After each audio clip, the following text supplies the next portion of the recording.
What is going on, guys? I hope you're all having a mad day, and welcome back to the videos, where today we're going to be going through a complete list of how much my FD cost me.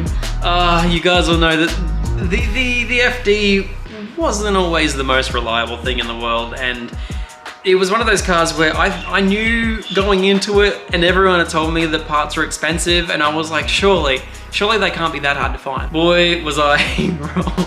The FD blew it out of the water in terms of how rare stuff is to find and how expensive parts are. You know, for a BRZ, you want to go a set of aftermarket ones, it's like, you know, 300 bucks if that, for a set of Volantes or whatever they're called. Heck, even a stock set you can pick up for like 100 bucks if you end up bending your BRZ into the guardrail. It's sick. Can't believe how cheap some of the stuff is. But then an RX-7. Bought a set of combination lamps, which are the tiny little like lights that sit for your indicators and your parkers. They were $1,200 for a genuine set. A set of FD tail lights, if they had a slight cracking, were $2,000 for a set. Not only that, but they had to come out of Japan. So the last build breakdown I think we did was it the Falcon or was it the R33? Either way, the Falcon and the R33 both had parts in Australia that were readily available. There was heaps around. They're like cockroaches. They just don't die. They're just everywhere, and there's parts everywhere, and they're cheap and they're nasty and they're great. The FD was one of those cars that I really wanted to push myself in, and so I ended up buying an FD, and this is how much it cost me. I would love to say what you see behind me is my FD, but it's gone. Give us some revs. I ended up selling it. It's too expensive. No, I'm just joking. I ended up selling my FD, and I'm not joking about that. I wasn't joking about selling it. I ended up selling my FD because there is much bigger things coming, which I think you guys are probably most likely gonna see in the next video because it's arriving tomorrow. My new car gets here tomorrow. Yeah, holy crap. This thing's gonna be insane. Anyway, but in today's video, I'm gonna walk you guys through every single thing that I bought for my FD RX-7. Every single time I do a build on the channel, I write down absolutely everything I bought for it as well as the price, just in case any of you guys out there saw my car and have wondered how much it would cost to build another one exactly the same. So today I'm gonna walk you guys from the start to the end of my entire RX-7 process, how much I spent, and what issues I ran into, because the issues part is another reason of how much I spent, and you guys will get me. I have aged 5 years in the last year. Starting off with the car. My car was a 2000 model Mazda FD RX-7 RS Series 8. So it was kind of like the middle of the line FD. You had the RS, which I believe over the Type R had bigger front brakes and the twin oil coolers. I could be mistaken though. I'm pretty sure that was pretty much the only difference. A few little things on the interior changed it up a little bit, but aside from that, there wasn't really much different between the entire RX-7 range. Pretty much all of the RX-7 models, there's about 6 or 7 of them, all range and all vary between different ones. And the only things that really change is like the seats, the twin oil coolers, then you have the turbos were upgraded and the front brakes were upgraded, and I'm pretty sure one of them had like a different diff ratio or something along those lines. There wasn't really much to them whatsoever. So mine was the RS, it had the bigger front brakes, it had the twin oil coolers, and that was pretty cool. I didn't really go out trying to find the perfect FD because I didn't really know what was out there. It was kind of like buying an R32 GTR and you didn't really know what the go was when you bought it, you just wanted an R32 GTR. That's kind of what I did with the FD.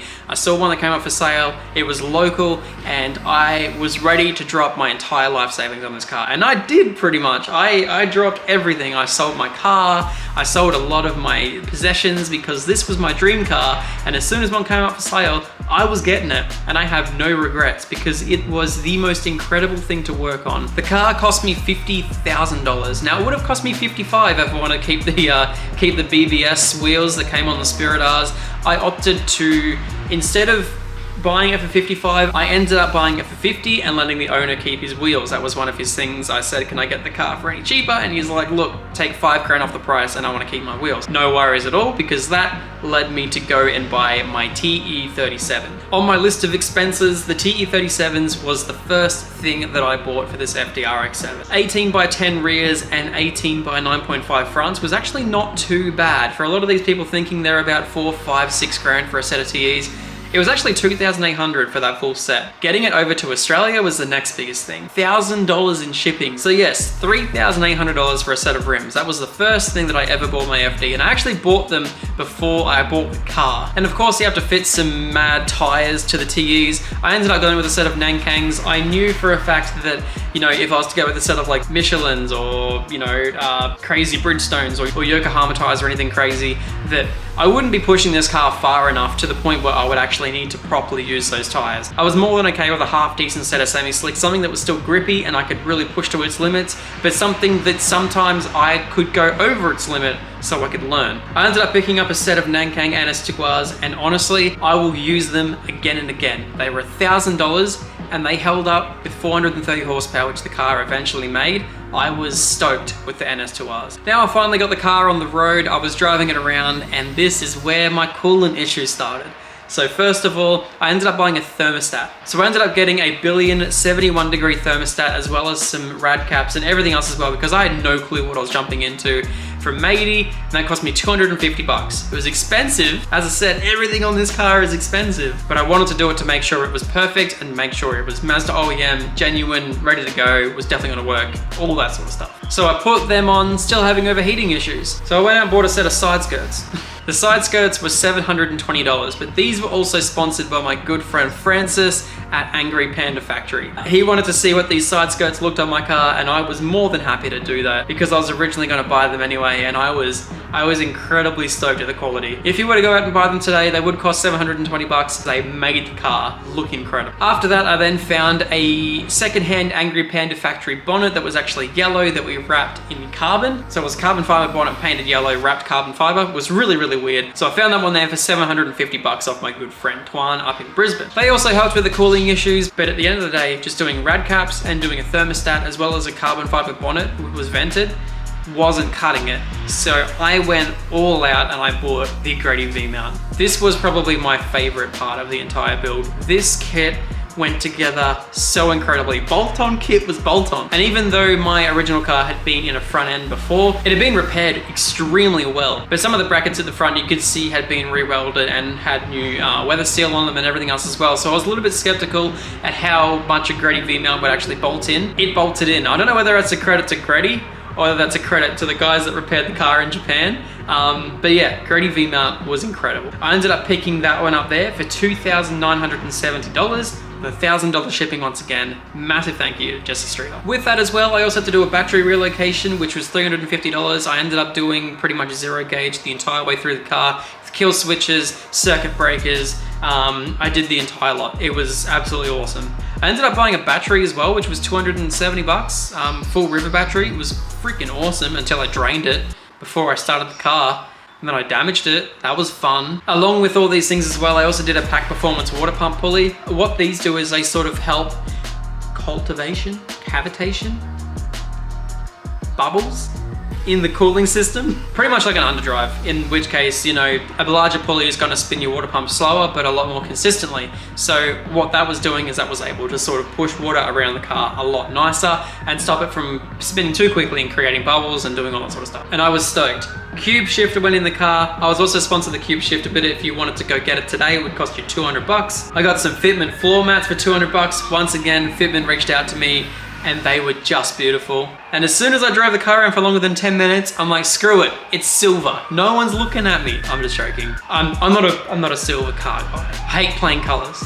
You guys should all know that. We ended up wrapping the car in a Nosetech Dandelion Yellow wrap, and it was just beautiful. The wrap went on so incredibly nicely, and because I worked at Empire Tint and Vinyl, we managed to get a mad deal, and I was able to learn to wrap a car using that. But of course I had to pay for the wrap itself, which was $2,500. And that was imported from the States directly to Empire, and we did that all after hours. If you were to go out and get that wrap, that exact same wrap on that exact same car tomorrow, full retail, it would cost you around about $9,000 to $10,000. And also whilst we were wrapping the car, quickly broken mirror. That was 85 bucks. So now that the car was yellow, it was mad, it was finally driving around on the road, and I drove it home from the wrap. I noticed that a little bit of smoke started to come through the vented bonnet. Now, what was the smoke? I spent a very, very, very long time trying to figure out exactly where the smoke was coming from, and I nailed it down to the top of the twin turbos. There was oil leaking all over the dump, over the turbos. An O-ring had broken down, which actually pushed, like, because there was no catch can on it, the oil that was being dripped from the turbo was coming up into like a Y pipe that had an O-ring, and basically that O-ring completely just, in typical Zach Body fashion, my camera died, so I do apologize, but either way, I managed to clean up the garage a little bit for my new car tomorrow. By the way, you guys all subscribe and like the video and get keen for the new car. Let me know in the comments down below what you guys think it is, because I'm keen to hear what you think. There was oil coming out of every orifice of those turbos, not only actually inside them as well, and that was causing a lot of dramas with the engine. So I decided, after rebuilding it about 5 times, to go single turbo. So I'm gonna rattle off a whole bunch of stuff that I needed to go single turbo. First of all, the only part of this entire build we're going single turbo was sponsored was the turbo, and that was the Hypergear ATR 45 SS2. I cannot thank Teo enough for the amount of support that he's given me on this channel in the last couple of years, not only with the 33, but also with the RX-7. That turbo was the creme de la creme. Shout out to Maddie. No, this turbo was absolutely amazing. It was brilliant. I'll get to some of the specs a little bit later, but let's walk through the rest of it. So if you were to go out and buy that turbo, it'd cost you $2,200, and then the single turbo fabrication from Elite Exhaust and Fabrication was $3,000. The 50mm wastegate was 500 bucks. The OMP block-off kit to delete the OMP so you pre-mix 100% of the time was 50 bucks. The injectors were $400 with the 1000cc primaries and 2000cc secondaries. The FPR 800 was $215. The 3-port Mac valve was $60. The Raceworks fuel rail was $400. The Speedflow fittings and lines was the most expensive almost bit of this entire thing, which was $1,200. So not only that, but because we went with crazy injectors, and the Power FC doesn't like massive injectors. Pretty much as soon as you go over 1000cc, you can't use the Power FC anymore. So we had to go with the Haltech Elite, which was $2,200. The wiring for the Haltech was $300. The NTK wideband was $550. And then with that, I also went with the Vinifab coils, which are the AEM ones, which was $1,200, and the Vinifab AST Delete, which is $320. And the gauges were $600, which was the PT Motorsports gauge, and they are by far the best gauges that I've ever used, and it's 100% going to be on my next car as well. So all up with an $850 tune, and we have the entire single turbo kit done, and my God, was that car an absolute beast. So a few little things since I was doing the single turbo kit. I also did the carbon diffuser, which I picked up for 200 bucks, which is actually like a $900 piece or something like that. It's mental. And I think that's pretty much it. So adding up everything over the entire thing, let's just have a quick look and see just how much I've spent on the entire thing. Sorry, it's getting a little bit dark now. My camera died again, but I'm back and we're all good. There's a few more little things I left off the list, simply because it was just like little things here and there that I had to pay, like servicing and all this sort of stuff. So to get the entire car to where it was at that time when I sold it, I had spent a total of $79,780. That is a good sizable house deposit.